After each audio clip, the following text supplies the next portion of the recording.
The city held its breath. For centuries, it had been the center of the known world, a beacon of law and order. But now, a deep and chilling sickness had taken root. Rome, the heart of an empire, was sick with fear. The old certainties, the very pillars that had supported the Republic for 500 years, were crumbling. The air, thick with humidity and anticipation, crackled with an unspoken question. What comes next? In the shadowed corridors of the Senate House, powerful men gathered in hushed circles. These were the optimates, the self-proclaimed best men of Rome, the guardians of the old aristocracy. They were the inheritors of a legacy they believed was divine, a system that had granted their families wealth and influence for generations. Their whispers were like the rustle of dry leaves, carrying plots and conspiracies through the cold marble halls. Each word was a carefully weighed stone, intended to build a wall against the rising tide of change. They spoke of the Republic, invoking its sacred name as a shield. They spoke of tradition, the mos maiorum, the ways of the ancestors that had made Rome great. They spoke of liberty, a carefully defined freedom that primarily served their own class.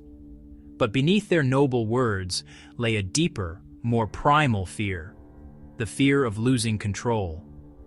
They saw their world, their power, their very identity slipping through their fingers, and they would do anything to hold on. The city was a tinderbox, waiting for a single spark to set it ablaze. Decades of civil war, of generals marching on their own capital, had left scars on the Roman psyche. The system was broken, and everyone knew it. Outside the rarefied air of the Senate, the streets of the Forum were a sea of restless bodies. Here the concerns were not of abstract principles, but of survival. Mobs of citizens surged through the public squares, faces etched with hunger and uncertainty. These were the plebeians, the backbone of Rome, yet they felt abandoned by the state they had served. The grain dole was inconsistent, work was scarce, and the gap between their squalid tenements and the senators' opulent villas had become an unbridgeable chasm.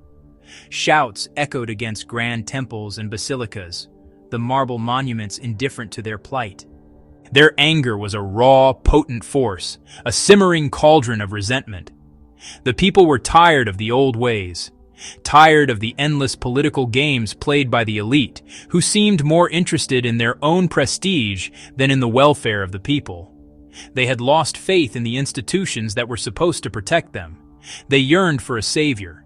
They yearned for a strong leader, someone who would speak for them, fight for them, and restore order and dignity to their lives. Someone who wasn't afraid to break the old rules. They were a force of nature, unpredictable and volatile, capable of crowning a king or tearing him down. Their loyalty was a prize to be won, and their fury, a weapon to be feared. As twilight descended, the heavens themselves seemed to reflect the city's turmoil. A great storm, brewed in the Tyrrhenian Sea, rolled in over the 7 hills. The wind howled through the narrow alleyways and rattled the shutters of patrician homes. Lightning, sharp and silver, split the dark clouds, momentarily illuminating the sprawling cityscape. It was a divine omen, a sign from Jupiter himself. But what it signified, no one could agree. Was it a warning of destruction or the herald of a new dawn? Each flash revealed Rome on the edge, a city of glorious contradictions, of marble and mud, of immense power and profound fragility. The foundations of the Republic were trembling. The old order was dying, not with a whimper, but in a convulsion of fear and ambition. A new one was struggling to be born, and the birth would be violent. In this crucible of chaos and ambition, the stage was set for a figure of immense power and destiny to emerge. A man who understood both the fears of the Senate and the desires of the mob. A man who had proven his genius on the battlefield and his cunning in the political arena. Rome was desperate for a hero. Rome was desperate for a tyrant. It was about to get both in a single man, a man whose name would soon be on everyone's lips, whispered in fear in the Senate and shouted with hope in the streets. A name that would echo through eternity: Caesar. Far beyond the gilded halls and marble columns of Rome, in the wild, untamed lands of Gaul, a legend was being forged. This was a realm the Romans viewed with a mixture of contempt and fear, a sprawling territory of dense forests and fierce, disparate tribes. For nearly a decade, this land had been the crucible for one man's ambition, a place where a new chapter of history was being written not in ink, but in blood and iron.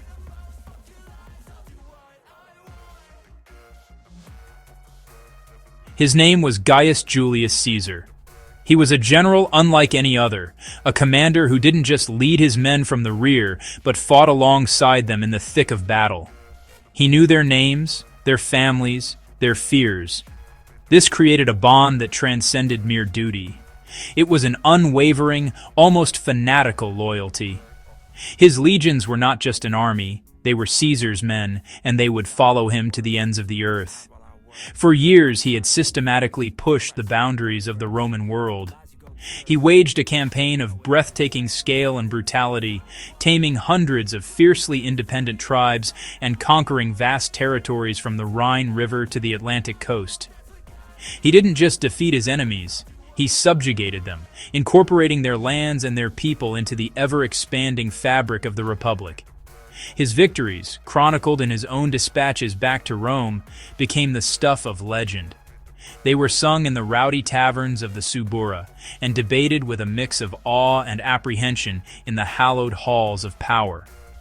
To the common people, he was a hero, a champion of Rome. To the aristocracy, he was something far more complicated. But Caesar's genius was not confined to the battlefield. He was a master of human psychology, a man who understood the intricate levers of power. He knew that military victory alone was not enough. He understood people, their fears, their hopes, their desires, and he knew how to manipulate those emotions to his advantage. He was a charismatic and approachable leader, sharing the hardships of his soldiers, eating the same rations, and sleeping on the same hard ground. He rewarded bravery with lavish generosity, using the spoils of war to ensure his men were the best paid and most loyal in the entire Roman army. He was also a shrewd and calculating politician, using his immense military triumphs and the wealth of Gaul to build a formidable political base back in Rome. Every victory abroad strengthened his position at home, winning him allies and terrifying his enemies. His name became a symbol of strength, efficiency, and success, a stark and uncomfortable contrast to the political gridlock and perceived weakness that plagued the Senate. The Old Guard, the conservative faction known as the Optimates, saw him as an existential threat to their traditional power and the very fabric of the Republic. With each conquered nation, his personal reputation and wealth grew to unprecedented heights. But so too did the envy and paranoia of his rivals. They saw a man whose popularity with the people and loyalty from his army could shatter the established order. In Rome, the very senators who had once celebrated his victories as triumphs for the Republic now saw them as stepping stones for his personal ambition. They watched his inexorable rise with growing alarm, plotting in the shadows to strip him of his command and bring him to heel. He had conquered nations, but he couldn't conquer the corrosive power of envy. Now the long wars were over. The conquest was complete. The conqueror, his purpose in Gaul fulfilled, was finally coming home. But he was not coming home alone. From the watchtowers on the northern borders of Italy, sentries could see them first as a cloud of dust, then as a serpent of steel and leather.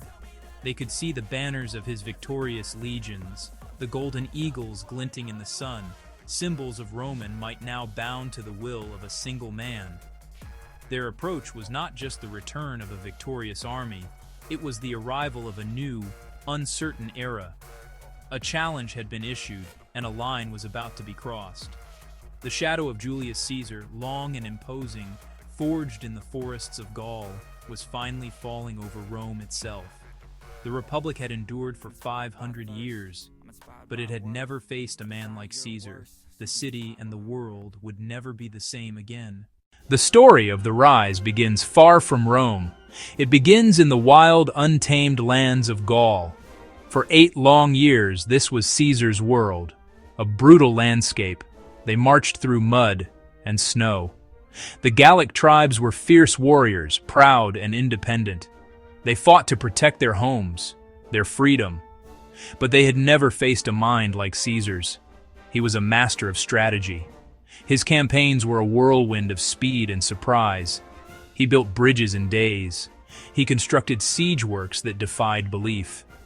He used Roman engineering as a weapon, building walls to besiege the Gauls, and other walls to protect his own men from relief armies. It was a new kind of warfare, methodical and merciless. The culmination of his campaign came at the siege of Alesia. Against all odds, he held his ground. Vercingetorix was forced to surrender, a proud warrior defeated. The conquest of Gaul was complete, but he had done more than that. He had created an army that was loyal not to Rome, but to him. In 46 BC, after years of brutal civil war, Gaius Julius Caesar was returning to Rome. He was not just a victorious general. He was the undisputed master of the Roman world. The city, weary of conflict, prepared for his triumph, a 4-day spectacle of unprecedented scale, the highest and most sacred honor a commander could receive. For the common people, it was a promise of peace, stability, and a leader who seemed to champion their cause. For the old guard of the Republic, it was a terrifying display of one man's absolute power. First came the spoils of war, a river of wealth plundered from Gaul, Egypt, Pontus, and Africa. Wagons groaned under the weight of captured armor, gold and silver. Enormous painted placards depicted key moments from his campaigns, glorifying his victories. Captured enemy leaders, like the noble Gallic chieftain Vercingetorix, were paraded in chains, destined for ritual execution. It was a carefully crafted piece of propaganda, a spectacle designed not just to celebrate victory, but to awe the Roman people into submission, reminding them of the sheer scale of Caesar's conquests and the futility of opposition. Then finally came the man himself, riding in a golden chariot drawn by 4 white horses. His face was painted red with vermilion in the sacred tradition of Rome's ancient kings and the statue of the god Jupiter Optimus Maximus. A slave stood behind him, holding a laurel crown of victory over his head, tasked with whispering a constant reminder, "Remember you are mortal." But in that moment, surrounded by adoring crowds, Caesar looked anything but. The message, despite the whispered warning, was clear to all who watched. He was more than a man. He was positioning himself as a living deity, a divine figure descended from Venus herself. While the people of Rome cheered, the men who embodied the spirit of the Republic watched with growing dread. In the faces of the crowd, they saw the death of their ideals. For senators like Cicero and Cato the Younger, this was not a celebration of Rome, but the funeral of the Republic and the coronation of a king in all but name. Every cheer for Caesar was a nail in the coffin of their liberty. This moment had been years in the making, ever since the Senate, fearful of his popularity and military power, gave Caesar an ultimatum: disband his army and return to Rome as a private citizen to face prosecution. It was a political trap, a demand they knew he could never accept without sacrificing his career, his honor, and likely his life. To comply was to face certain ruin at the hands of his enemies. To refuse was to declare war on his own country. Standing on the banks of the Rubicon, the small river that marked the legal boundary of Italy, the fate of the world hung on his decision. He hesitated, weighing the lives and the laws he was about to break against the perceived corruption of the Senate. The historian Suetonius tells us he turned to his companions and said, "Even now we can turn back." But the moment of doubt passed. Then his mind was made up. "Alea iacta est," he declared. "The die is cast." It was a gambler's phrase, an acknowledgement that he was taking an irreversible risk, leaving the outcome to fortune. With those words, he gave the order to advance. By leading his army across the Rubicon, he committed an act of treason. The sound of thousands of soldiers splashing across the river was the sound of a world changing forever. The Roman Republic had begun its final bloody chapter. The civil war that followed was swift and decisive. Caesar's military genius was unmatched. He pursued his rival, Pompey the Great, to Greece and defeated him, then crushed the remaining pockets of senatorial resistance across the globe. He returned not as a defendant, but as a conqueror. He was the undisputed master of Rome. The cowed Senate showered him with honors. He was granted the title of dictator, an ancient emergency measure, first for a year, then extended to 10 years. Then finally, in early 44 BC, he was made Dictator Perpetuo, dictator for life. The title confirmed every fear the traditionalists held. The Republic was now a monarchy in all but name. As absolute ruler, he unleashed a torrent of ambitious reforms. He launched public works projects, settled his veterans on land, and curbed the power of corrupt provincial governors. His focus was on the common people, whose loyalty he cultivated. He even reformed the hopelessly inaccurate Roman calendar, creating the Julian calendar that, with minor adjustments, we still use today. But the question of kingship lingered. The decisive moment came during the festival of Lupercalia. His loyal co-consul, Mark Antony, ran to the forum and approached the seated Caesar. 3 times Antony offered him a royal diadem, the symbol of a king. 3 times Caesar refused, pushing it away. The crowd, initially stunned into silence, exploded into thunderous applause. It was a masterful piece of political theater, designed to show his supposed deference to Republican tradition. But for some, the performance was utterly unconvincing. The crown he so publicly refused became his curse. For men like Marcus Junius Brutus, a descendant of the man who had expelled Rome's last king, this was not a refusal of power, but a test of public opinion. It was the final damning proof that Caesar had to be stopped, not by laws or politics, but by the blade of a knife. A conspiracy began to take shape in the shadows. It was a coalition of strange bedfellows. There were die-hard Republicans like Cassius Longinus. He was the engine of the plot, his anger the fuel that drove it forward. The key to the conspiracy was Marcus Junius Brutus.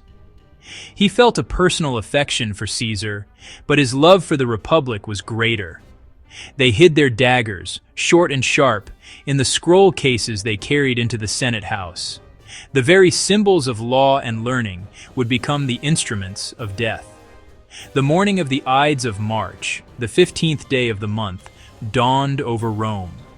Caesar himself was hesitant to go. The night before had been filled with ill omens. His wife, Calpurnia, had been plagued by terrible nightmares. Caesar would be struck down at the foot of a statue of the very man he had defeated to become the master of Rome. Caesar entered the great hall where the Senate was assembled. As he walked toward his gilded chair, the conspirators moved into position. The trap was set. Narrator, V.O. One of the conspirators, Tilius Cimber, approached Caesar. He grabbed his toga, pulling it down from his neck. "This, then, is violence!" Caesar cried out. Narrator, V.O. The first blow came from behind. One of the Casca brothers lunged forward and stabbed Caesar. Narrator, V.O. The other conspirators surged forward. Knives flashed in the light of the chamber.